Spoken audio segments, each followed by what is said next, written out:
Apektado sab sa pagbaha o rockfall ang pipila ka lugar sa Mindanao tungod sa sagunsong pag-ulan.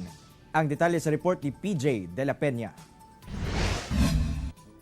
Daw nahimong sapa ang Matalam Kidapawan Highway sa Cotabato diyang gibaha tungod sa sagunson nga ulan nga nagsugod Martes hangtod Miyerkules sa kadlawon. Gani miabot taman tuhod ang gilawmon sa tubig baha sa highway. Tungod niini daghang pasahero ug motorista ang stranded. Kini human milapaw ang tubig sa sapa, hinungdan nga gibaha sab ang mga humayan ug miabot sa highway ang tubig baha. Gibaha sab ang kabalayan sa lugar. Samtang sa President Rojas sa Cotabato nagpagayon og clearing operations ang Municipal Disaster Risk Reduction and Management Office human matagakan sa mga bato ang dalan nga nagsumpay sa President Rojas ug Antipas, Cotabato. Epekto kini sa nagbuntag nga ulan. Gikan ang mga natagak nga bato sa parte sa bukid.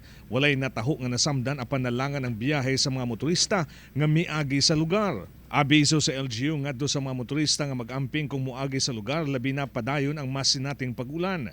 Nagkansela karong adlaw sa klase sa tanang level ang President Rojas ug Matalam Cotabato tungod sa daot nga panahon. Samtang dunay namugna nga low pressure area sulod sa ITCZ nga makaapekto sa panahon sa Mindanao. Hinuon mubo ang tsansa nga mahimo kining bagyo sumala sa pag-asa. Busa pahimangno nini ngadto sa publiko nga mag-igmat sa posibleng pagbaha ug landslides. Kaganin lang as G sa buntag karong adlaw, may gilayon kini nga 195 kilometros sa kasad pangdapit sa Zamboanga City.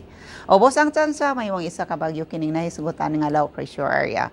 O padayon masin natin nga tibok dapit sa Mindanao adunay panag tadagom labi na sa hapon or sayo sa gabi inubanan nga aduna sa mga katag-katag mga pag-ulan pa. Ako si PJ De La Peña para sa One Mindanao.